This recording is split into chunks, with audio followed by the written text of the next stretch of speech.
अस्सलाम वालेकुम। नमस्ते, सत श्री अकाल। उम्मीद करता हूँ फिट होंगे, बेहतरीन होंगे, अपनी लाइफ अच्छे से एंजॉय करोगे। हम तीनों की तरह देवों के देव महादेव एपिसोड है जी 366।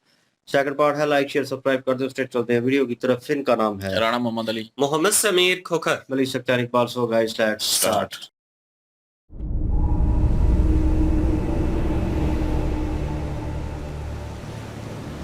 जलंधर, तुमने बहुत बड़ी त्रासदी सही है। हमारे विचार से तुम्हें विश्राम करना चाहिए। नहीं आचार्य, जब तक मैं अपनी माँ के हत्यारे से प्रतिशोध नहीं ले लेता, मैं विश्राम नहीं करूंगा। क्या आपको पता है वो कौन था? मेरे प्रश्न का उत्तर दीजिए।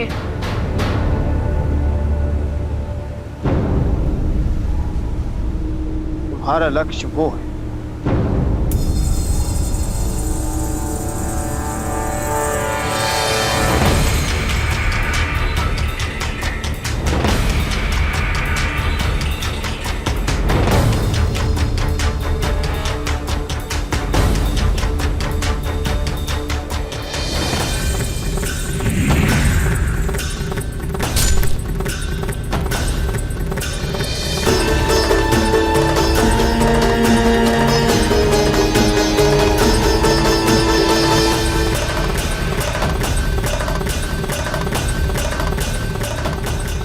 मैं जानना चाहता हूँ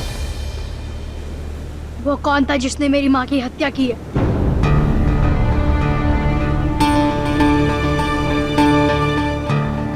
इस बार भी तुम्हारा लक्ष्य वही है।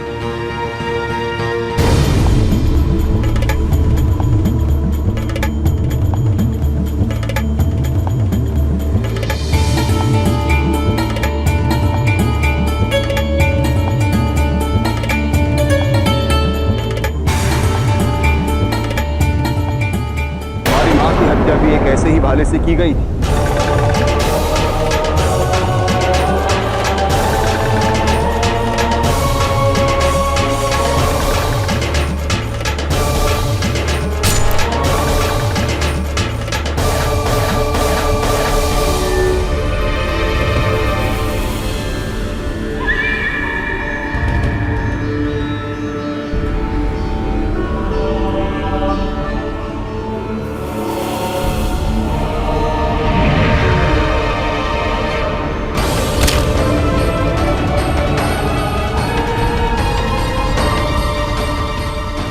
तुम्हारा क्रोध तुम्हारी शक्ति है,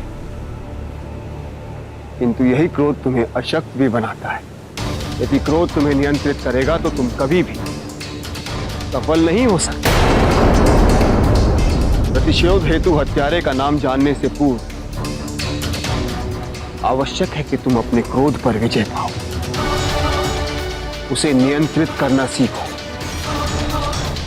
अन्यथा तुम कभी भी अपने उद्देश्य में सफल नहीं हो सकते। और मैं ये करूंगा कैसे? तुम्हें इस सत्य का बोध होना चाहिए कि तुम और तुम्हारा क्रोध दोनों भिन्न हैं। तुम अपने क्रोध से कहीं बड़े हो, अधिक शक्तिशाली हो। तुम उसके स्वामी हो, उसके जन्मदाता हो। क्रोध को नियंत्रित करने के लिए तुम्हें अपने श्वास, अपने प्रणय दोनों को नियंत्रित करना सीखना होगा।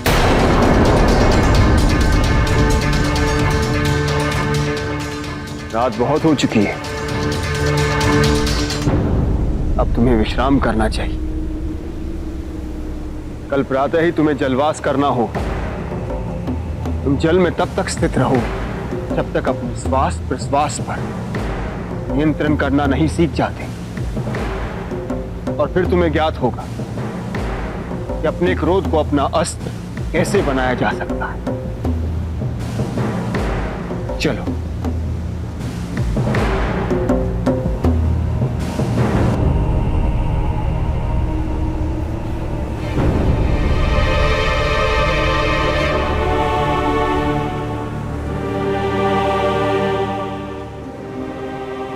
मैंने कहा था ना आचार्य, मेरे पास विश्राम के लिए समय नहीं है।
तुझसे मैं एक दिन दूर जो हो जाऊंगी, चंदा में जाके मैं रच बस जाऊंगी, शीतल सी किरणें तेरे लिए भिजवाऊंगी।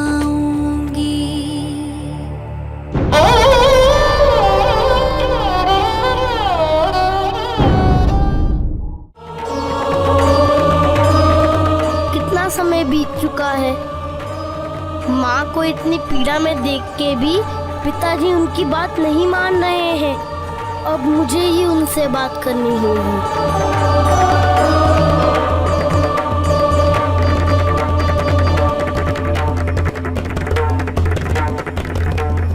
पिताजी,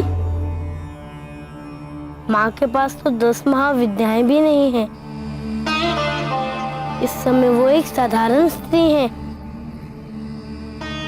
ऐसे समय में आप उनकी इतनी कठिन परीक्षा क्यों ले रहे हैं? जो वो पाना चाहते हैं उसमें इतना विघ्न उत्पन्न करना अनिवार्य क्यों है? गणेश, योग के मार्ग में विघ्न तत्व होना स्वाभाविक है, किंतु सबसे बड़ा विघ्न तत्व होता है स्वयं शिष्य का अहम।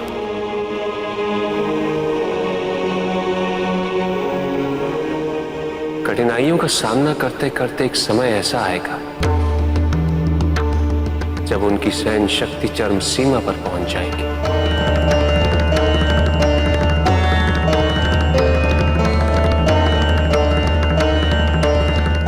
उसके बाद वो अवस्था होती है पुत्र, इसमें मनुष्य अपने अहम से मुक्त होता है। मैं भी उसी क्षण की प्रतीक्षा कर रहा हूं पुत्र।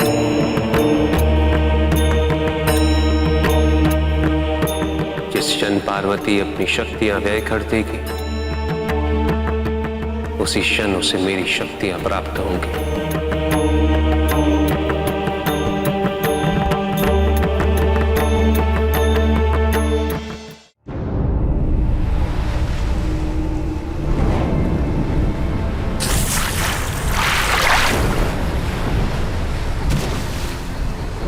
आज जो होने जा रहा है उसकी हमें कब से प्रतीक्षा थी। इसी भी क्षण जलंधर में जलवास से वापस आता ही होगा। मुझे विश्वास है कि महादेव की क्रोध अग्नि से जन्मा ये शिवांश अपने संपूर्ण रूप में विकसित हो चुका होगा और उसके आगमन के साथ ही एक नया सूर्य उदय होगा।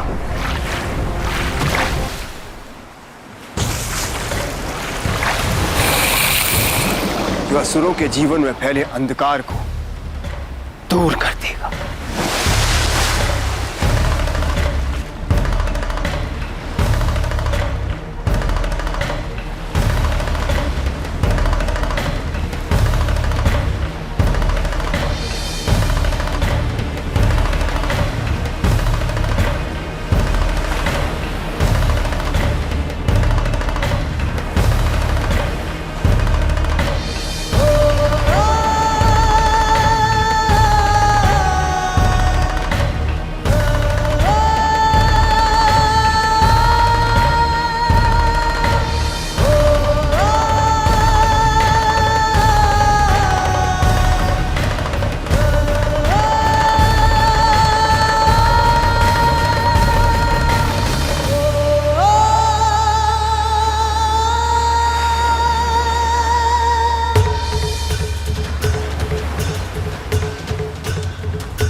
जी, यहाँ पे शिव जी जो हैं वो अपना दूसरा रूप धारण कर चुके हैं, अपने दूसरा जो उनका अंश था वो उन्होंने पहले से ही देवराज इंद्र को सावधान कर दिया था। उन्होंने कहा था कि दंड जो है वो तो आपको अवश्य मिलेगा। इस दंड की आपको माफ़ी नहीं मिल सकती, लेकिन जो पाप आपसे हुआ है, इसका परिणाम अब आने वाले टाइम में संसार को भी भोगना पड़ सकता है। अब यहाँ पे जो शिव अंश हैं, वो बड़े हो चुके हैं। उससे पहले जो शुक्राचार्य जी जो हैं, वो उनके इम्तिहानात ले रहे थे, उनकी कैपेसिटी को चेक कर रहे थे, लेकिन क्रोध उनमें बहुत ज़्यादा है और क्रोध की वजह से अपनी शक्ति जो है, उसके ऊपर उनका काबू नहीं था। इन चीज़ों को शुक्राचार्य जी ने कहा कि आप जो है अपने जो क्रोध है, उसके ऊपर विजय पाना सीखें। उसके बाद जाके आप युद्ध कर सकते हैं, उससे पहले नहीं। अब उस टाइम तो उनको नहीं बताया गया कि वो उनके वहाँ के जो कातिल हैं वो कौन है। लेकिन अभी शुक्राचार्य जी जो हैं वो इन चीज़ों का फ़ायदा उठाएँगे और देवताओं के खिलाफ युद्ध करने का एक नया जो आगाज़ है वो होगा। असुरों के हित में ये अब इनका होना ज़रूरी है, क्योंकि शुक्राचार्य जी जो हैं उनकी ये शरण में है, तो अब जो युद्ध होगा देवताओं के साथ असुरों का, उसमें पूरी तरह से जो शिव अंश हैं वो उनका साथ देंगे जलंधर। और जालंधर जो हैं वो ज़ाहिर-सी बात है अपनी माँ का प्रतिशोध लेना चाहती हैं, तो असुर अपना प्रतिशोध लेना चाहते हैं। ये दोनों चीज़ें मिल के एक शक्ति जो बनेगी, इससे आने वाले टाइम में देवताओं के लिए काफ़ी सारी कठिनाइयाँ बढ़ सकती हैं। बिल्कुल जी। और यहाँ पे वो यही देखना चाहते थे कि इनमें कितनी ताकत है और अगर क्रोध में जो है वो अपने आप को स्थिर रख सकते हैं कि नहीं रख सकते, और उनको सिखाना भी था। तो वो उनको चेक कर रहे थे और पहले जब नॉर्मल थे तो उनका निशाना जो है बिल्कुल ठीक लगा और अपने मार्ग पे लगा। लेकिन वो जानना चाहते थे कि कौन है, मैं अभी उसको जो है वो मारूँ जिसने मेरी माता की हत्या की है। लेकिन वो चाहते हैं कि वो उस काबिल हो जाए कि वो मारने के काबिल हो जाए। उनके साथ युद्ध करने के काबिल हो जाए, शुक्राचार्य जी यही चाहते हैं। इसलिए उन्होंने जो है वो उनसे जब क्रोध में लेके आए उनको, फिर निशाना लगवाया तो निशाना नहीं लगा उनसे। तो उन्होंने बताया फिर कि ये मतलब कि क्रोध जो है उसमें निशाना नहीं लग रहा। तो क्रोध जो है वो एक साइड पे रखें, जब तक ये सही नहीं होगा उस वक़्त तक जो है वो नाम नहीं बताऊँगा। जिस वक़्त ये सारा कुछ सही हो जाएगा फिर उसके बाद जो है नाम बताऊँगा। तो वो ध्यान के लिए जो है वो समुद्र में चले गए और समुद्र की तह में बैठ के ध्यान में लग मगन हो गए। और बाद में जो एंड में दिखाया गया है फिर वो निकले हैं तो वो सेम टू सेम जो है शिव जी की तरह ही हैं। क्योंकि उन्हीं के ही जो है वो अग्नि से पैदा हुए थे वो, तो उन्हीं की तरह ही हैं, उनकी तरह ही क्वालिटीज़ हैं इनमें। क्योंकि वो शुरू में बताया था कि उनकी तरह के ही सारे गुण हैं उनमें, शिव जी की तरह। तो दूसरी साइड पे माता पार्वती जो हैं वो अभी तक वेट जो है वो कर रही हैं उनका, दिन-रात गुज़र रहे हैं, वो वेट कर रहे हैं। तो लेकिन गणेश जी जो हैं वो रिक्वेस्ट कर रहे हैं कि उनके पास वो 10 विद्याएँ भी नहीं हैं अभी, तो महाविद्याएँ भी नहीं हैं, तो वो अभी साधारण जो है वो स्त्री हैं, तो उन पे इतना बोझ डालना जो है वो उचित नहीं होगा। तो बहरहाल अभी आगे देखते हैं जी, अब वो जवान भी हो चुके हैं, जालंधर जो हैं। बिल्कुल जी, और देखते हैं क्या सिचुएशन होती है, लेकिन शिव जी का एक्ट जो है वो एट द एंड जो सेकंड रोल है वो बड़ा अच्छा लग रहा है और देखने में अच्छा है। तो लेट्स सी वो किस तरह, लेकिन वो अपनी मन-मर्ज़ी करता है। जैसे उन्होंने कहा कि विश्राम कर ले, उन्होंने कहा विश्राम मैंने पहले भी बोला है कि मैंने नहीं करना। और जिस तरह वो पानी में बैठे हुए थे, वो समुद्र के भी देवता हैं एक किस्म के, और जिस तरह वो प्रकट हुए हैं वहाँ से घोड़ों के ऊपर वो एंट्री हुई है उनकी, तो ज़बरदस्त, मतलब अग्नि भी है उनमें और पानी जो है, जल जो है वो भी उनका साथ देता है। तो पावर उनके पास बड़ी है और लेट्स सी अभी जो है माता पार्वती और शिव जी जो है वो अपनी उसमें लगे हैं और शिव जी उनका इम्तिहान ले रहे हैं और बीच में बेचारा गणेश जो है वो पिस रहा है। तो लेट्स सी देखते हैं क्या सिचुएशन होती है। नेक्स्ट पार्ट पे चलते हैं। लाइक, शेयर, सब्सक्राइब कर दीजिएगा। इंशाल्लाह मिलते हैं नेक्स्ट वीडियो में। अपना ख्याल रखिएगा, तो याद रखिएगा। तब तक के लिए अल्लाह अल्लाह हाफ़िज़, हाफ़िज़। पीस।